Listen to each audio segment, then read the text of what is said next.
Halo teman-teman, pada kesempatan kali ini kami akan membahas materi mengenai motivasi, kepribadian, dan emosi. Kami kelompok 7 yang beranggotakan 5 orang. Langsung saja masuk ke dalam pembahasan yang pertama. Kita masuk pada bagian kepribadian merek penting untuk citra merek. Di sini terdapat 3 aspek perilaku konsumen yang saling terkait. Yang pertama adalah motivasi, yaitu kekuatan pemberi energi yang aktif, memberikan tujuan dan arahan untuk suatu perilaku. Yang kedua adalah kepribadian, yaitu cerminan kecenderungan perilaku stabil yang ditampilkan individu di berbagai situasi. Aspek ketiga adalah emosi, yaitu perasaan yang kuat dan relatif tidak terkendali yang mempengaruhi perilaku individu. Emosi dipicu oleh interaksi yang kompleks antara motif, kepribadian, dan keadaan di luar kepribadian. Selanjutnya adalah sifat motivasi. Yang pertama mempengaruhi kebutuhan dan motif konsumen, apakah relevan atau tidak. Yang kedua, mempengaruhi perasaan dan emosi konsumen. Contohnya dari sifat motivasi ini adalah konsumen yang merasa lapar termotivasi untuk memenuhi kebutuhannya, yaitu mereka akan melihat-lihat iklan makanan dan akan membeli atau memasak makanan. Konsumen akan mengalami emosi negatif sebelum makan karena merasa lapar, dan emosi positif setelah makan karena sudah kenyang. Hierarki kebutuhan Maslow, yaitu teori makro yang dirancang untuk menjelaskan sebagian besar perilaku manusia secara umum. Di dalamnya didasarkan pada 4 premis. Premis pertama adalah semua manusia mempunyai serangkaian motif yang sama melalui warisan genetik dan interaksi sosial. Premis kedua adalah beberapa motif lebih mendasar atau kritis daripada yang lain. Premis ketiga adalah motif yang mendasar harus dipenuhi sebelum motif lainnya terpenuhi. Dan premis yang keempat adalah saat motif dasar tercukupi, motif yang lain ikut terlibat dan bermain. Strategi pemasaran dan hierarki kebutuhan Maslow. Yang pertama adalah fisiologis. Fisiologis ini misalnya seperti makanan, air, tidur, dan seks. Untuk produknya seperti makanan kesehatan, obat, peralatan olahraga. Temanya adalah kami mengambil contoh Quaker Oats yang mengambil tema makanan oatmeal yang baik untuk jantung Anda, dan juga Band-Aid yaitu tahan lecet pada kaki Anda. Yang kedua adalah keselamatan. Ini mencakup keamanan fisik, lingkungan aman, dan juga kebutuhan keamanan. Untuk produknya sendiri seperti detektor asap, investasi pensiun, alarm kebakaran. Temanya kami mengambil contoh State Street Investing yang mengambil tema tepat di dunia yang tidak tepat. Yang ketiga adalah belongingness, yaitu keinginan untuk cinta, persahabatan, dan kelompok penerimaan. Untuk produknya sendiri seperti perawatan pribadi, makanan, hiburan, dan pakaian. Temanya sendiri kami mengambil contoh restoran Olive Garden yang mengangkat tema saat Anda di sini, Anda keluarga. Yang keempat adalah penghargaan. Ini seperti keinginan untuk status, harga diri, dan martabat. Produknya sendiri seperti pakaian, furniture, hobi, mobil, dan toko. Untuk temanya kami mengangkat contoh BMW yang mengangkat tema The Ultimate Driving Machine. Yang kelima adalah aktualisasi diri, seperti keinginan pemenuhan diri. Produknya seperti pendidikan, hobi, olahraga, liburan. Temanya seperti Angkatan Laut Amerika Serikat yang mengangkat tema Percepat Hidup Anda. Motif psikologis McGuire, yaitu mengembangkan klasifikasi sistem yang membantu pasar mengisolasi motif yang mungkin terjadi dan terlibat dalam berbagai situasi konsumsi. Dalam pembagian motivasinya ada apakah cara motivasi kognitif atau afektif? Yang kedua, apakah motif difokuskan pada pelestarian dari status quo atau pertumbuhan? Yang ketiga, apakah perilaku ini dimulai secara aktif atau sebagai tanggapan terhadap lingkungan? Dan yang keempat, apakah perilaku ini membantu individu mencapai hubungan internal baru atau eksternal yang baru? Selanjutnya, yaitu motif pelestarian kognitif. Yang pertama, need for consistency, yang mana aspek ini termasuk sikap, tingkah laku, pendapat, citra diri, dan pandangan orang lain. Yang kedua adalah need for attribution, yaitu berkaitan dengan kebutuhan kita untuk menentukan siapa atau apa yang menyebabkan hal-hal yang terjadi pada kita dan terkait dengan bidang penelitian.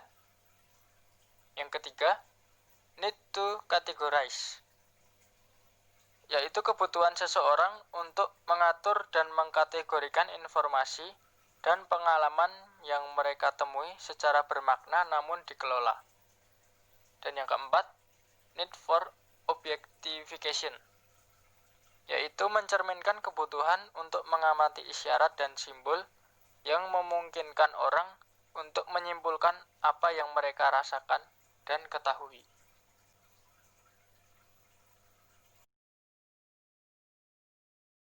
Motif pertumbuhan kognitif. Need for autonomy. Kebutuhan akan kemandirian dan individualitas merupakan karakteristik budaya Amerika. Semua individu dalam semua budaya memiliki kebutuhan ini pada tingkat tertentu. Memiliki atau menggunakan produk dan jasa yang unik merupakan salah satu cara konsumen mengekspresikannya. Pemasar yang telah menanggapi motif ini dengan mengembangkan edisi terbatas produk dan menyediakan variasi yang luas dan pilihan penyesuaian. Selain itu, banyak produk diiklankan dan diposisikan dengan tema kemandirian, keunikan, atau individualitas. Need for stimulation. Orang sering mencari variasi dan perbedaan dari kebutuhan stimulasi. Kebutuhan akan stimulasi bersifat lengkung dan berubah seiring waktu. Artinya, individu yang mengalami perubahan cepat umumnya menginginkan stabilitas, sedangkan individu dalam lingkungan stabil menjadi bosan dan menginginkan perubahan. Teleological need. Konsumen adalah pencocok pola yang memiliki gambar hasil yang diinginkan atau keadaan akhir yang mereka bandingkan dengan situasi mereka saat ini. Perilaku diubah dan hasilnya dipantau dalam kaitannya dengan pergerakan menuju keadaan akhir yang diinginkan. Motif ini mendorong orang untuk memilih media massa seperti film, program televisi, dan buku dengan hasil yang sesuai dengan pandangan mereka tentang bagaimana dunia seharusnya bekerja. Misalnya, orang baik akan selalu menang. Ini memiliki implikasi yang jelas untuk pesan iklan. Utilitarian need. Teori-teori ini memandang konsumen sebagai pemecah masalah yang mendekati situasi sebagai peluang untuk memperoleh informasi yang berguna atau keterampilan baru. Dengan demikian, seorang konsumen yang menonton sebuah komedi situasi di televisi tidak hanya dihibur, tetapi juga mempelajari gaya pakaian, pilihan gaya hidup, dan sebagainya. Demikian pula konsumen dapat menjadikan iklan sebagai sumber pembelajaran untuk keputusan di masa mendatang serta untuk keputusan saat ini.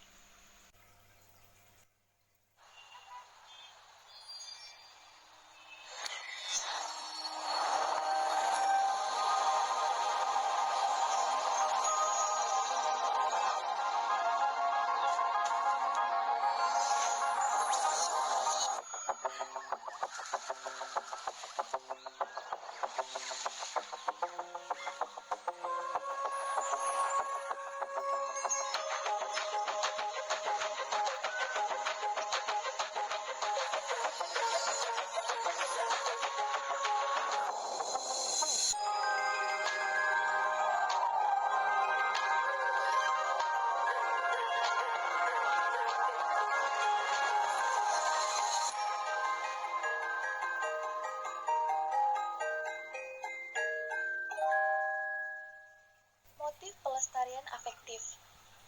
Need for tension reduction. Orang pada zaman ini menghadapi situasi dalam kehidupan sehari-hari yang menciptakan tingkat stres yang tinggi. Untuk mengelola ketegangan dan stres secara efektif, orang-orang termotivasi untuk mencari cara untuk mengurangi stres. Dari sini muncullah produk dan aktivitas rekreasi yang seringkali dipromosikan sebagai pelepas ketegangan. Need for expression.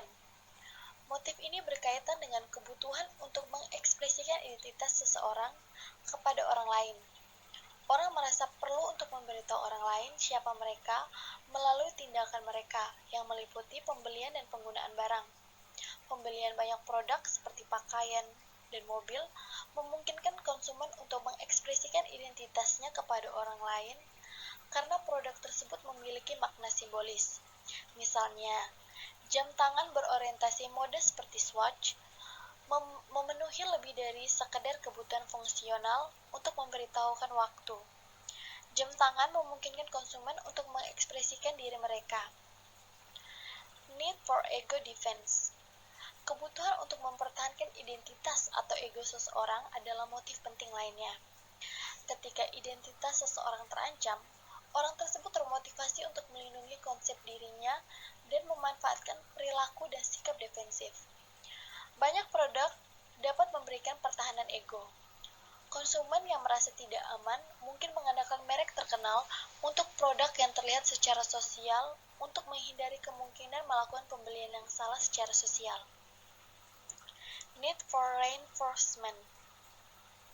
Orang seringkali termotivasi untuk bertindak dengan cara tertentu karena mereka dihargai, karena berperilaku seperti itu dalam situasi yang sama di masa lalu. Misalnya, produk yang dirancang untuk digunakan dalam situasi publik seperti pakaian, furniture, dan karya seni seringkali dijual berdasarkan jumlah dan jenisnya sebagai motivasi untuk diterima dalam lingkungannya. Misalnya, seseorang menggunakan baju rancangan dari merek terkenal Chanel dalam menghadiri suatu acara sehingga banyak menjadi pusat perhatian. Motif pertumbuhan afektif. Need for assertion. Banyak orang kompetitif yang mencari kesuksesan, kekaguman, dan dominasi. Bagi mereka yang penting adalah kekuatan, pencapaian, dan harga diri. Need for affiliation. Afiliasi mengacu pada kebutuhan untuk berkembang bersama, membantu dan memuaskan hubungan dengan orang lain. Ini berkaitan dengan mencari penerimaan dan kasih sayang dalam hubungan interpersonal. Seperti yang kita ketahui, keanggotaan kelompok adalah bagian penting dari sebagian besar kehidupan konsumen. Dan banyak keputusan konsumen didasarkan pada kebutuhan untuk memelihara hubungan yang memuaskan dengan orang lain.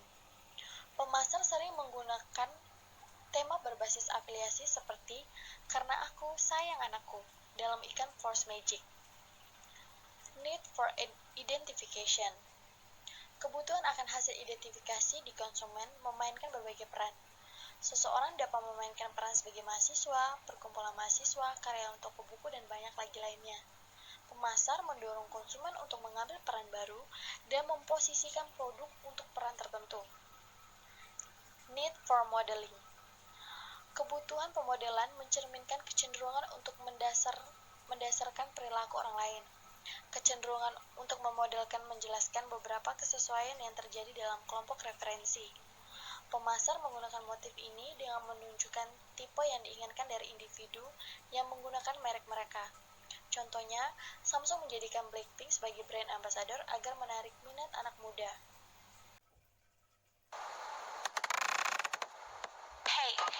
Blackpink in your area, about to give you awesome live. Get it? Awesome screen, awesome camera, long-lasting battery life. Awesome screen, awesome camera, long-lasting battery life. Awesome screen, awesome camera, long. Teori motivasi dan strategi pemasaran. Konsumen tidak membeli produk, sebaliknya, mereka membeli kepuasan motif atau solusi masalah.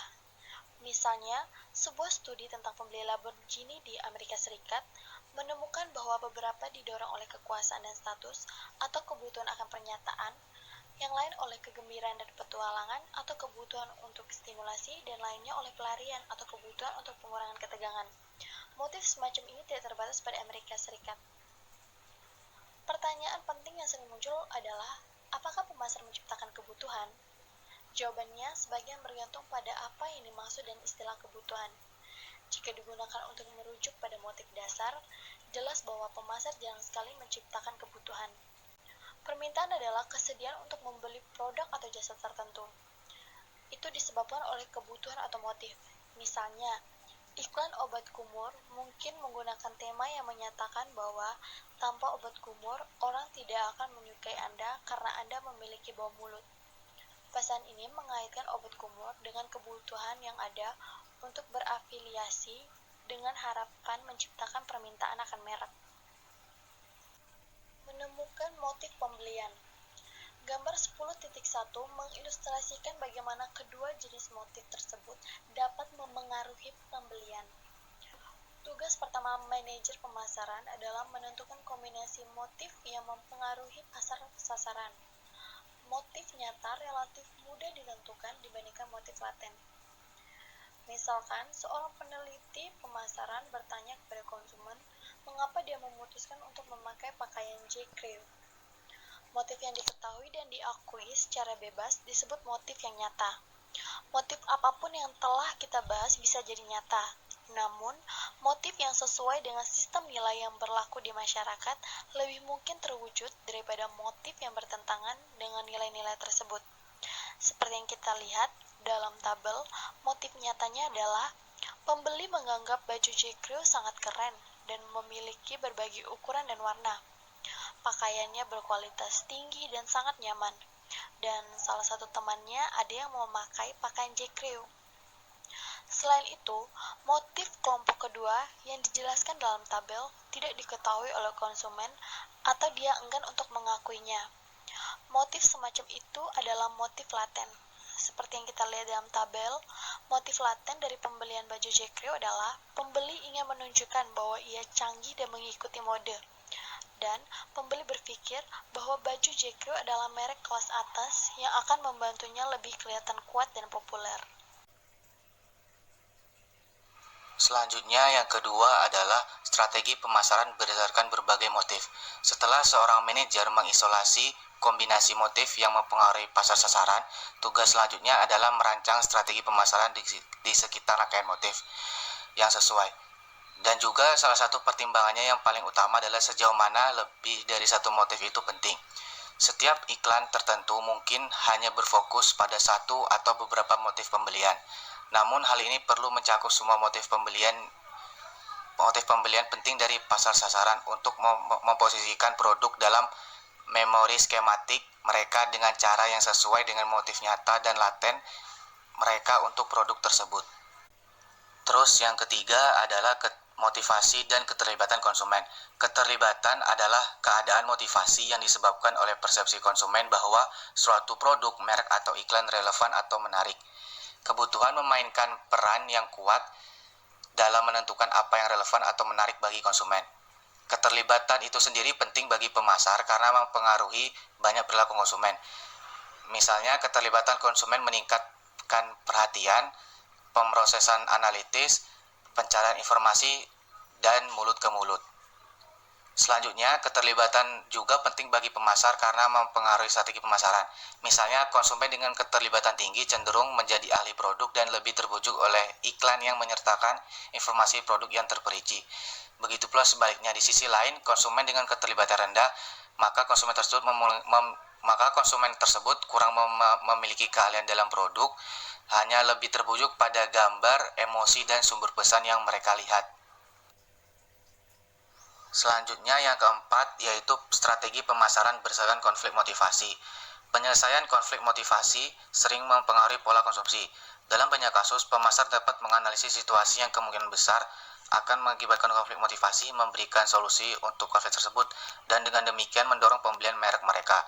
Oleh karena itu, kami membahas 3 jenis utama konflik motivasi. Yang pertama adalah pendekatan konflik motivasi. Seorang konsumen yang harus memilih di antara dua alternatif yang menarik menghadapi konflik pendekatan. Semakin seimbang daya tariknya, semakin besar konfliknya. Misalnya, seorang konsumen yang baru-baru ini menerima hadiah uang tunai yang besar untuk kelulusan, mungkin terpecah antara perjalanan ke Hawaii dan sepeda gunung baru. Konflik ini dapat diselesaikan dengan iklan tepat waktu yang dirancang untuk mendorong satu atau tindakan lainnya, atau memodifikasi harga seperti beli sekarang, bayar nanti. Dapat menghasilkan resolusi di mana kedua alternatif dipilih. Yang kedua adalah pendekatan menghindari konflik motivasi. Konsumen yang menghadapi pilihan pembelian dengan konsekuensi positif dan negatif menghadapi konflik pendekatan penghindaran. Misalnya konsumen yang ingin menginginkan kulit kecoklatan tetapi tidak ingin mengambil risiko kerusakan kulit dan risiko kesehatan yang terkait dengan paparan sinar matahari yang berkepanjangan menghadapi situasi ini. Yaitu ada satu merek misalnya Neutrogenas Instant Brush Sunless Tanner mengatasi masalah ini dengan memberikan konsumen manfaat estetika dan sosial dari berjemur tanpa risiko kanker kulit. Terus yang ketiga adalah menghindari konflik motivasi. Pilihan yang hanya melibatkan hasil yang tidak diinginkan menghasilkan konflik penghindaran. Jika jika mesin cuci lama konsumen rusak, konflik ini dapat terjadi. Orang tersebut mungkin tidak ingin mengeluarkan uang untuk membeli mesin cuci baru atau membayar untuk memperbaiki yang lama, atau pergi tanpa mesin. Ketersediaan kredit merupakan salah satu cara untuk mengurangi konflik motivasi ini. Iklan menekankan pentingnya perawatan rutin untuk mobil, seperti penggantian filter oli juga menggunakan jenis konflik motif ini. Bayar saya sekarang atau bayar saya nanti. Selanjutnya yang kelima atau yang terakhir adalah strategi pemasaran berdasarkan fokus regulasi. Konsumen seringkali strategis dalam hal perilaku yang mereka pilih untuk mencapai hasil yang diinginkan. Beberapa di antaranya akan kita lihat nanti adalah fungsi kepribadian. Beberapa di antaranya berkaitan dengan serangkaian motif tertentu yang kebetulan menonjol atau penting ketika konsumen bereaksi terhadap perangsangan dan membuat keputusan. Dua rangkaian motif utama disebut, yaitu promosi dan pencegahan. Motif yang berfokus pada promosi berkisar pada keinginan untuk tumbuh dan berkembang dan terkait dengan harapan dan aspirasi konsumen. Motif yang berfokus pada pencegahan berkisar pada keinginan untuk keselamatan dan keamanan dan terkait dengan rasa tugas dan kewajiban konsumen. Teori fokus regulasi ini menunjukkan bahwa konsumen akan bereaksi secara berbeda tergantung pada rangkaian motif mana yang paling menonjol.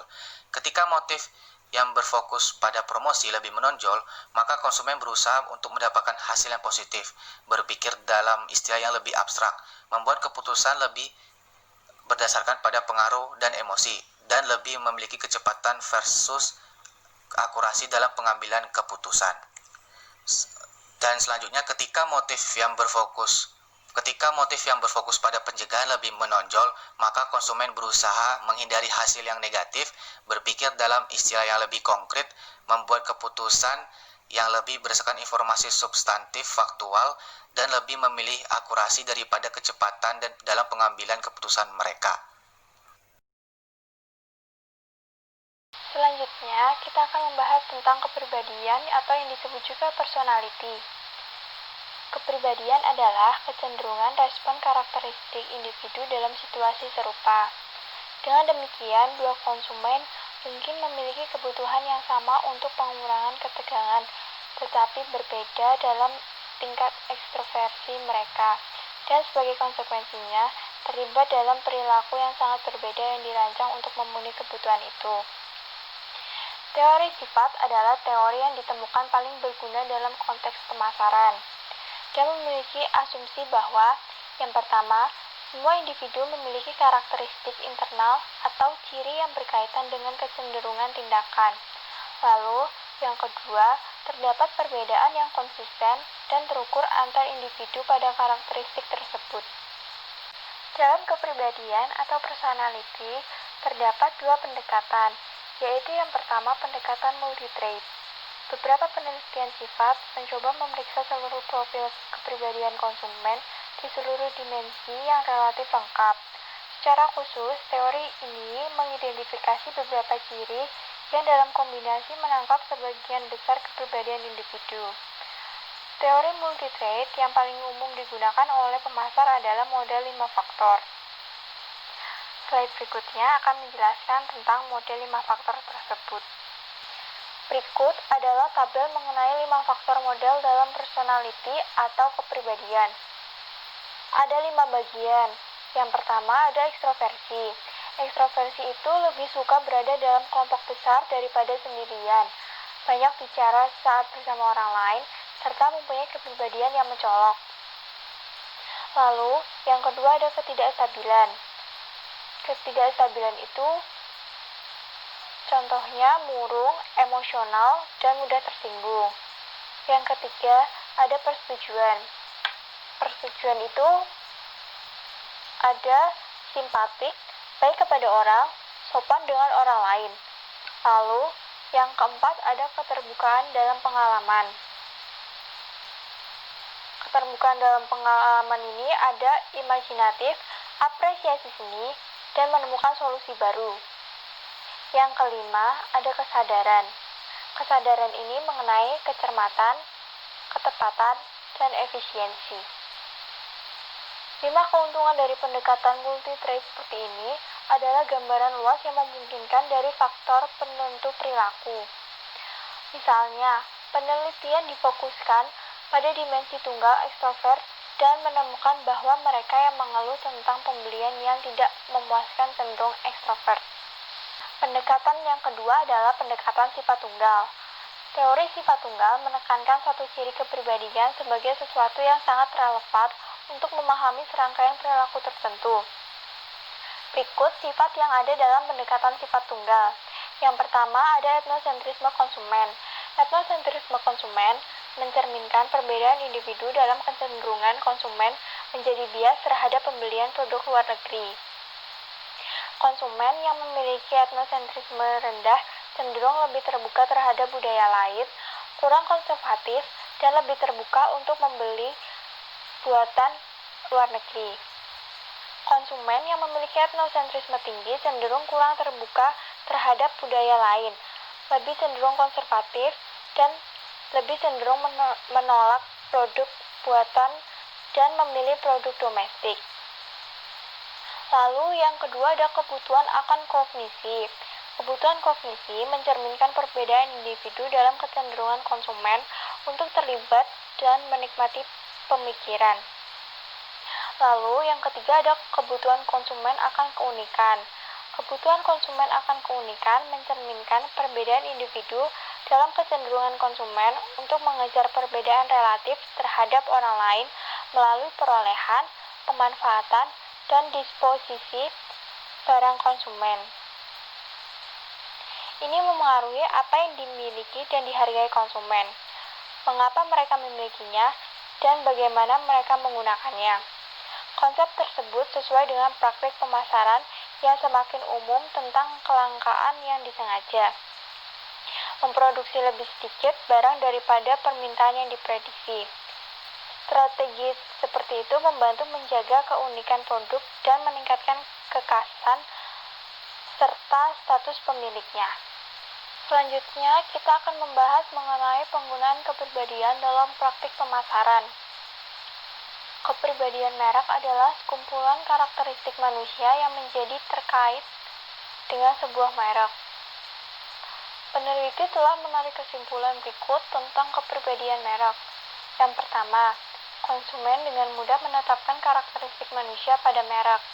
Lalu yang kedua, kepribadian merek menciptakan ekspektasi tentang karakteristik merek utama.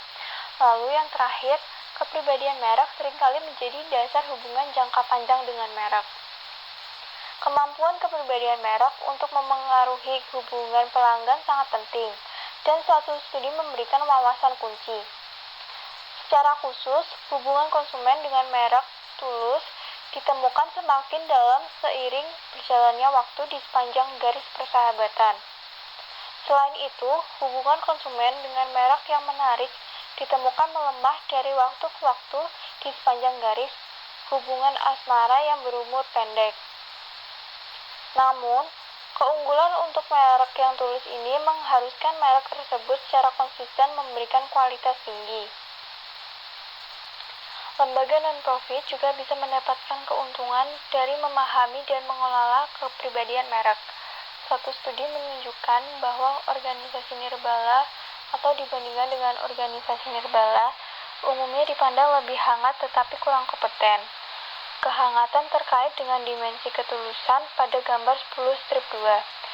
Kompetensi terkait dengan keandalan dan efektivitas seperti yang ditunjukkan pada gambar 10 strip 2. Kurangnya kompetensi yang dirasakan menghalangi keinginan konsumen untuk membeli dari atau menyumbang ke lembaga nirbala meskipun ada persepsi tentang niat baik organisasi. Namun, isyarat yang meningkatkan kredibilitas seperti dukungan dari sumber yang dapat dipercaya dapat menjembatani kesenjangan, dan karena itu ini meningkatkan niat membeli atau donasi untuk perusahaan nirbala. Selanjutnya ada mengkomunikasikan kepribadian merek. Kepribadian merek dapat berfungsi sebagai cara untuk menargetkan segmen pasar tertentu. Pemasar perlu mengelola dan mengkomunikasikan kepribadian merek. Ada 3 taktik periklanan, yaitu yang pertama pendukung selebriti, yang kedua citra pengguna, dan ketiga faktor pelaksanaan. Pendukung selebriti seringkali merupakan cara yang berguna untuk mempersonifikasikan merek karena karakteristik dan makna selebriti dapat ditransfer ke merek tersebut. Citra pengguna melibatkan menampilkan pengguna biasa bersama dengan gambar dari jenis aktivitas yang mereka lakukan saat menggunakan merek. Citra pengguna membantu menentukan siapa pengguna biasa dalam hal sifat, aktivitas, dan emosinya. Emosi dan nada aktivitas juga dapat ditransfer ke merek. Lalu, faktor pelaksana. Faktor pelaksana melampaui pesan inti untuk memasukkan bagaimana itu dikondisikan dan nada iklan serius versus unik. Daya tarik yang digunakan atau ketakutan versus humor. Baik, selanjutnya saya akan menjelaskan mengenai emosi. Emosi adalah perasaan yang kuat dan relatif tidak terkendali yang mempengaruhi perilaku. Emosi sangat terkait dengan kebutuhan, motivasi, dan kepribadian.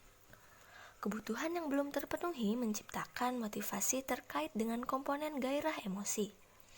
Kebutuhan yang tidak terpenuhi umumnya menghasilkan emosi negatif, sedangkan kebutuhan yang terpenuhi umumnya menghasilkan emosi positif. Akibatnya, produk dan merek yang menghasilkan emosi konsumsi yang positif meningkatkan kepuasan dan loyalitas konsumen. Teman-teman dapat melihat pada gambar 10 strip 3. Ini merupakan sifat emosi. Emosi sering dipicu oleh peristiwa lingkungan maupun oleh proses internal seperti perumpamaan. Misalnya saat kita menonton iklan. Hal itu dapat membangkitkan emosi tertentu. Kemudian emosi disertai dengan perubahan fisiologis seperti pelebaran pupil mata, peningkatan keringat, pernapasan lebih cepat, peningkatan denyut jantung dan tekanan darah, atau meningkatnya kadar gula darah.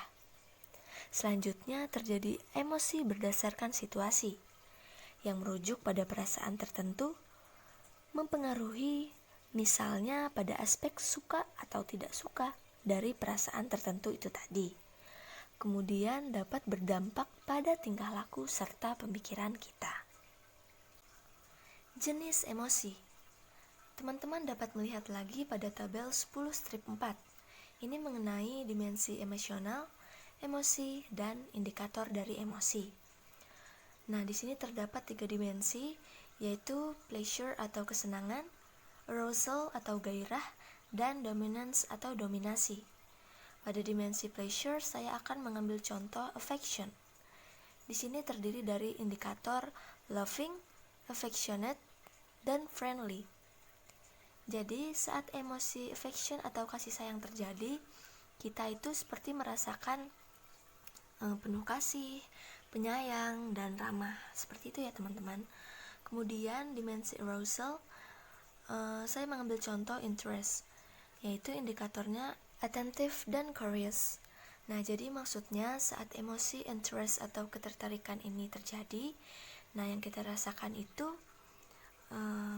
seperti perhatian dan penasaran.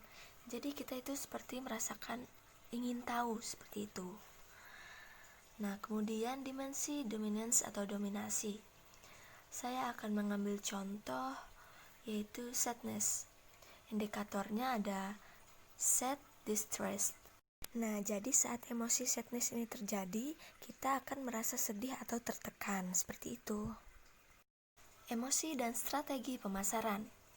Di sini ada 4 yang akan dibahas, yaitu yang pertama, emosi gairah sebagai produk dan manfaat retail. Yang kedua, pengurangan emosi sebagai produk dan manfaat retail.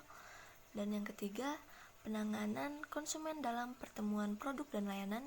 Serta yang terakhir, emosi dalam periklanan. Yang pertama, emosi gairah sebagai produk dan manfaat retail. Konsumen secara aktif mencari produk yang manfaat utama atau sekundernya adalah rangsangan emosi. Nah, ini ada salah satu contoh iklan terbaru yang dirancang untuk mendorong emosi dan kegembiraan konsumen tentang merek, yaitu iklan Shake Up Your Night dari Ram Bacardi. Dapat kita lihat bersama ya teman-teman.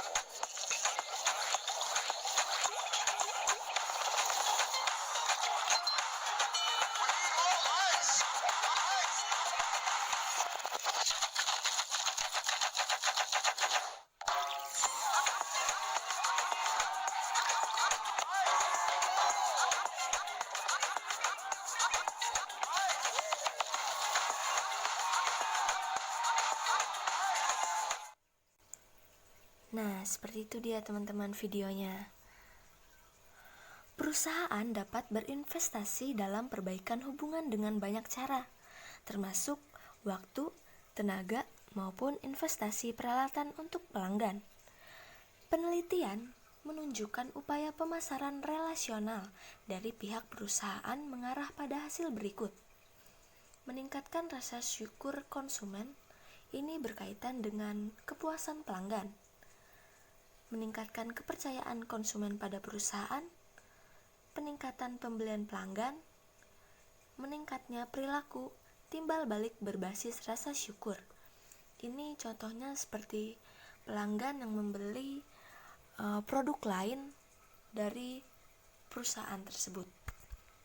Yang kedua, pengurangan emosi sebagai produk dan manfaat retail. Pemasar merancang atau memposisikan banyak produk untuk mencegah atau mengurangi gairah yang tidak menyenangkan emosi. Misalnya, ada berbagai obat yang dirancang untuk mengatasi kecemasan atau depresi.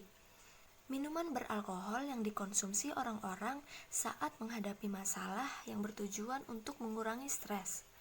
Dan bunga yang dipromosikan dengan gencar sebagai penawar kesedihan. Yang ketiga, penanganan konsumen dalam pertemuan produk dan layanan. Konsumen harus mengatasi emosi negatif yang mereka alami dalam berbagai situasi pemasaran. Mengatasi melibatkan pikiran dan perilaku konsumen sebagai reaksi terhadap situasi yang memicu stres yang dirancang untuk mengurangi stres dan mencapai emosi positif yang lebih diinginkan. Kemampuan konsumen untuk secara efektif mengatasi situasi stres berkaitan dengan konsep kecerdasan emosional konsumen yang didefinisikan sebagai kemampuan seseorang untuk dengan terampil menggunakan informasi emosional untuk mencapai hasil konsumen yang diinginkan. Maksud dari kecerdasan emosional itu sendiri yaitu contohnya saat kita menghadapi suatu masalah, kita harus memikirkan cara untuk memecahkan masalah tersebut dengan matang. Jangan terburu-buru.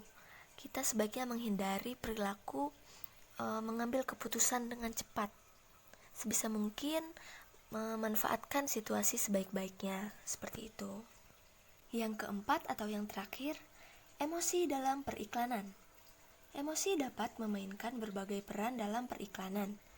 Konten emosional dalam iklan meningkatkan perhatian dan daya tarik. Pesan iklan yang memicu reaksi emosional kegembiraan, kehangatan, dan ketegangan lebih mungkin untuk diperhatikan daripada iklan yang lebih netral. Iklan emosional yang memicu emosi yang dievaluasi secara positif akan meningkatkan rasa menyukai iklan itu sendiri. Teman-teman, dapat kita lihat lagi video berikut merupakan salah satu ilustrasi bahwa daya tarik emosional dapat memainkan peran penting dalam mengembangkan citra merek.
Sekian penjelasan dari kelompok kami.